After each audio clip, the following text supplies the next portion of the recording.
Alright, today in geometry we will be looking at lines and their transversals. So the first thing I want you to do is write down the definition for transversal.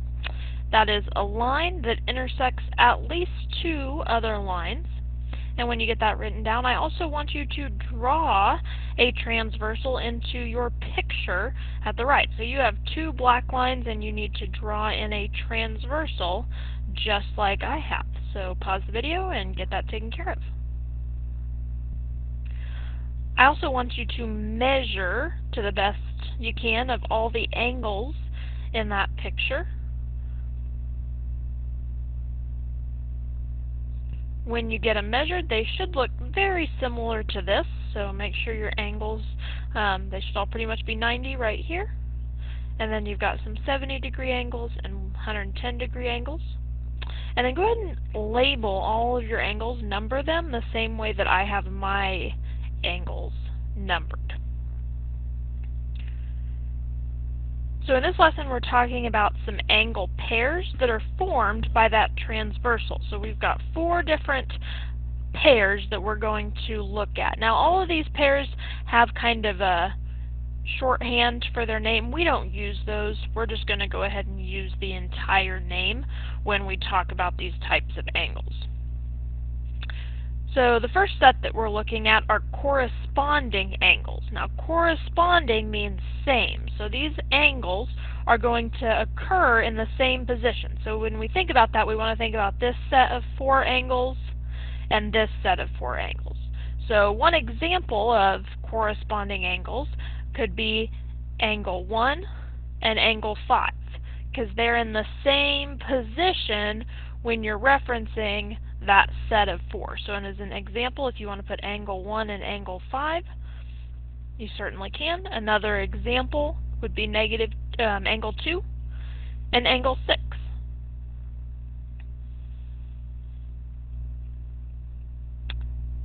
Four and 8 would also be examples, as well as 3 and 7. So when talking about corresponding angles in a figure like this, you always have four pairs of corresponding angles. The second one that we're going to talk about are alternate interior angles. So when we're talking about interior angles, we're talking about inside these two black lines. So interior, and then alternate means opposite sides of that transversal. So our examples of alternate interior would be angle 4 and angle 6,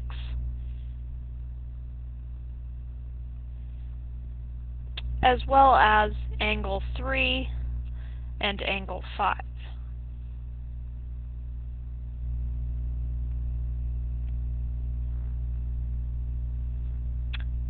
The third type, or the third set of pairs, are alternate exterior. So exterior refers to outside the black lines, and then again alternate means they are on opposite sides of the transversal. So our examples for alternate exterior angles would be angle 1 and angle 7, and angle 2 and angle 8.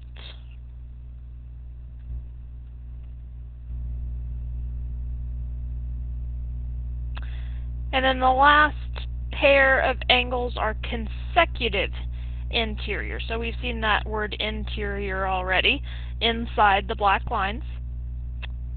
And then consecutive means they are right beside each other. So our examples for consecutive interior would be angle 4 and angle 5. And then angle 3 and angle 6.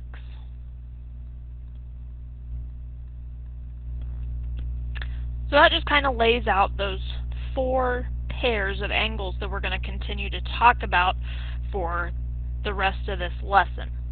So if you would, go on to the next question. It's set up very, very similar, just with the angles numbered a little bit differently. So I'm going to have you guys pause the video, go ahead and fill out 1 through 5 on this question, and then you can come back and check your answers. Alright, so the transversal is C, and then we've got our 4 pairs of corresponding, 2 pairs of alternate interior, 2 pairs of alternate exterior, and 2 pairs of consecutive interior. And then this last question says, if the measure of angle 1 is 122 degrees, and the measure of angle 6 is 65 degrees, find the rest of the angles in the drawing. So from this we can use our vertical angle and linear pair theorems that we learned about earlier in the year. So we've got vertical angles here between 1 and 3, so that's also going to be 122. Vertical angles between 6 and 8, so we got 65 degrees there. And then linear pairs, well, 180 minus 122, so that's going to make both of these 58 degrees. And then 180 minus 65 degrees will make both of these 115.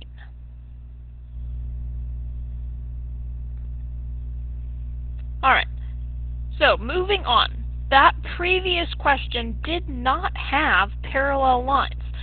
So now we want to see what happens when they are parallel. So these directions say to draw 2 parallel lines in this space over here that are 2 centimeters apart. And we need to draw a transversal that intersects both lines at 60 degrees.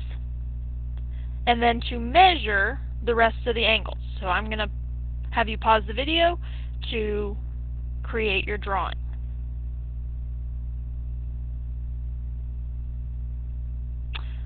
Alright, so when you get your parallel lines drawn, your transversal put in, here's where your 60-degree angle measures go. And then when you fill in the rest of the picture, when you do vertical angle and linear pair, you can fill in your angles, 60-degree angles, 4 60-degree angles, and 4 120-degree angles. Now that we have this picture where we have parallel lines, so I'm going to put markings, my parallel line markings in my figure.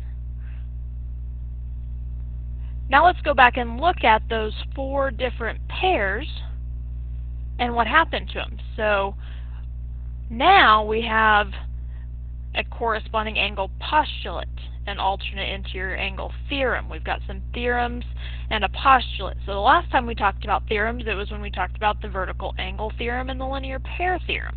And those were the theorems that we used when we were explaining why something happened the way we did, or that was what we used for a justification. So we have justifications that are going to go along with these 4 theorems and postulates. So the first one, corresponding angle postulate, says that when I have parallel lines, that means my corresponding angles are going to be congruent. So if we go back and look at that picture, look at where your corresponding angles are. Here, they're both 60, here they're both 60, and here they're both 120. So corresponding angles are congruent. They're going to be the same. The alternate interior angles theorem states that when I have parallel lines, my alternate interior angles are going to be congruent. So if we go back and look at our picture, alternate interior angles, right here, 60s, right here, are both 120. So they are also congruent. The third one, alternate interior angles theorem, says that when I have parallel lines, the alternate exterior angles are going to be congruent. So if I go back and look at my picture, alternate exterior angles are 60, and these are 120, so they are congruent. And then the last one, consecutive interior angles theorem, says that when I have these parallel lines, my consecutive interior angles are supplementary. So if we go back and look at our picture, consecutive interior, or it would be right here, 60 and 120 does equal 180, and 60 and 120 does equal 180. So those theorems and postulates and how I have these explanations written are going to be very, very important when we get to the point of justifying or giving a justification for an answer. So this problem on the back, they give us a 57-degree angle down here, and they want us to find the rest of the angles. Now remember, on a problem like this, it is important you find the angles in the order that they're asking for them, because if you go out of order, that can sometimes make your justifications different. So on this first one, we know that 57 degrees is right here, and they're wanting us to find angle 4. Well, these angles are in the same position, which means they're corresponding angles. So I know that angle 4 is also going to be 57 degrees. And my justification, or my reason, is because I have parallel lines, I see the parallel lines symbols in my picture, because I have parallel lines, I know that my corresponding angles are going to be congruent. Okay, going on to angle 2. Now angle 2, compared to the original, is an alternate exterior. So I could use alternate exterior are congruent as my reason, or from angle 2 to angle 4, those are vertical angles. So in these problems, using vertical angle theorem or linear pair theorem is completely fine as well.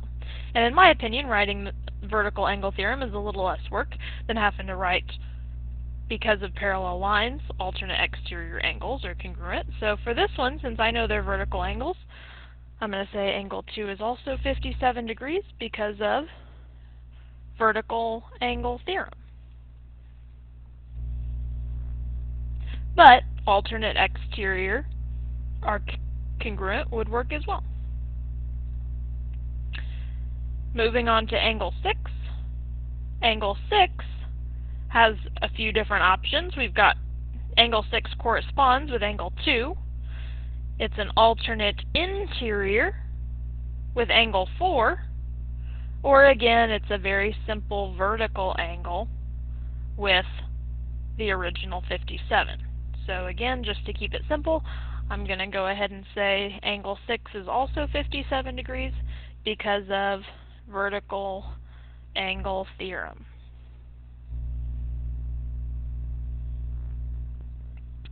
Okay, moving on to angle 7. So angle 7 doesn't really have a whole lot of options. It's alternate exterior is not there, its corresponding isn't there. So for this one, my really option that only works is going to be linear pair. So 180 minus 57 gives me 123 degrees. So for this one, linear pair theorem is really going to be your only option. Angle 3, I can also use linear pair again. I could use corresponding. I could use consecutive interior, so I have a lot of options, but just because it's easy, I'm just going to go ahead and say 123 again because of linear pair theorem.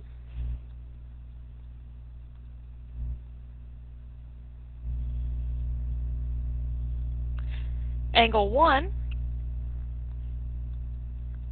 either way, vertical angle or linear pair, both fairly simple, but when you get down to very few angles left to find, you'll notice that you have more and more options for your justification. Most of the time on these problems, if I can use linear pair or vertical angle theorems, that's what I tend to use. But you do have some flexibility in what your answers are for these types of problems. So I'm just going to go ahead and go with linear pair,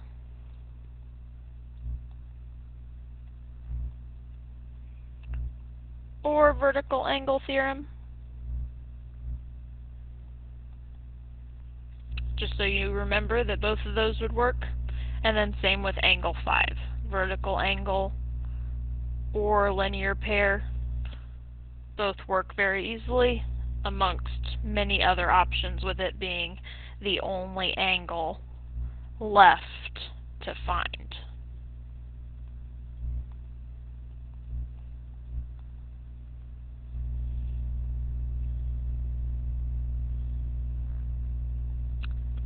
Alright, so I'm going to go ahead and let you guys pause the video, work through this problem. They're not having you find all the angles, just some of them, and then you can come back and check and make sure you got it correct. Alright, for this one you should have done angle 4 first. It's a corresponding angle to the given 111, so it's 111 as well. Angle 2, you could say it's alternate exterior angles are congruent, or you could use vertical angle theorem. Either of those would be fine. Angle 6, you can use linear pair to find angle 6. And then angle 7, again, vertical angle or linear pair. Either of those options would work just fine for that justification.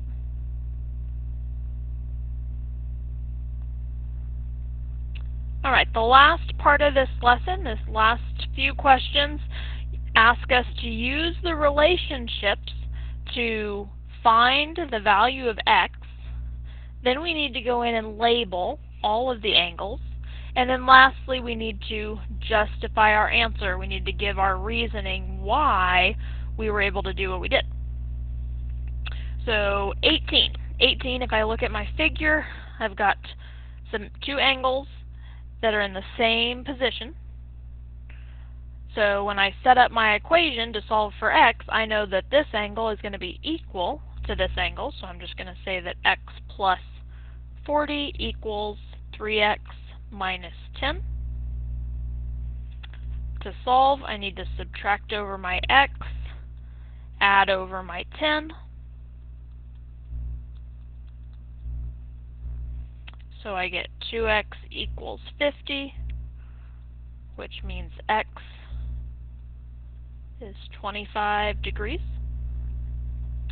So there's the first thing, finding x. Now I need to go in and label all of the angles.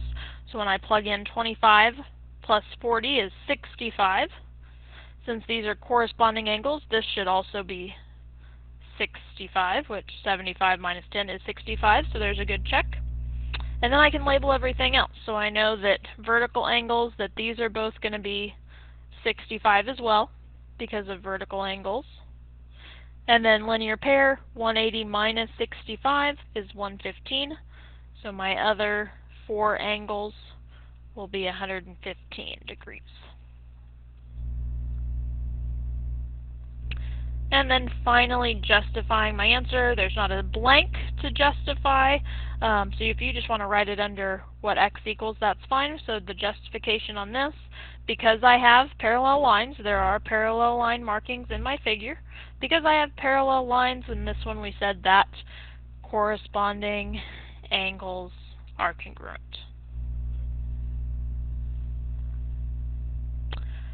Alright, question 19. Question 19, when I look at my figure, I've got two angles that are right next to each other. So I know those are going to be consecutive. And I know consecutive angles are supplementary, which means they add up to 180. So when I write my equation, I want to do x plus 75 plus 2x equals 180. Got a couple like terms to combine, so 3x plus 75 equals 180. When I subtract over 75, I get 3x equals 105. So when I divide by 3, x is going to be 35 degrees. Now I need to plug that 35 back in, so 35 times 2 is 70 degrees. 35 plus 75 is 110 degrees. And then I can fill out the rest of my figure. Vertical angles, get my 110s filled in, and then 70 here, and here, and here. And then my justification, so we said we had corresponding angles, so since I have parallel lines, my consecutive interior angles are supplementary.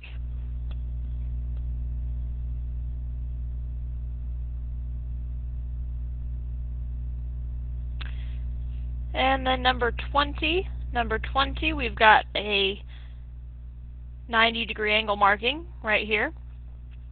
Those are alternate exterior angles, pairs. Okay, so when I set up my equation, I just need to say that 2x minus 10 equals 90. When I add 10 to the other side, I get 2x equals 100. So when I divide by 2, x is going to be 50 degrees. When I plug my 50 back in, 2 times 50 minus 10 is also 90. So I know, seeing that 90-degree angle marking, that every angle is going to be 90. So it makes it filling in your missing angles pretty easy because everything is going to be 90.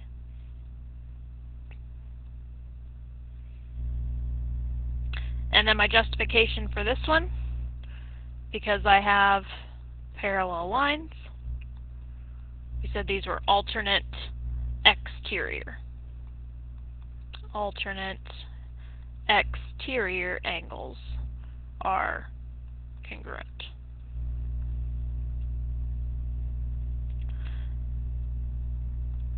Alright, so if you'll notice, my numbering is off a little bit. We just did 18, 19, and 20, and there are still 3 problems left to go that are also labeled 18, 19, and 20. So if you would, please pause the video so you can try those 3 on your own, and then come back and check your answers.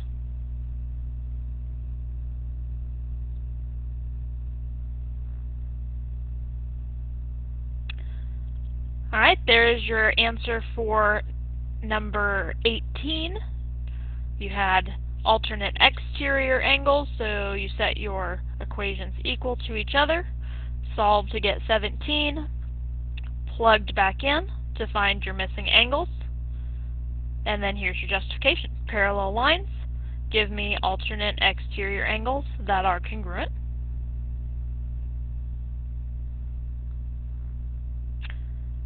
Number 20, we had consecutive angles, angles right next to each other. So both angles together had to equal 180. When I solved, x was 12, plugged that back in to get my missing angles. And then my justification, because I have parallel lines, consecutive interior angles, this should not be congruent. This should be supplementary.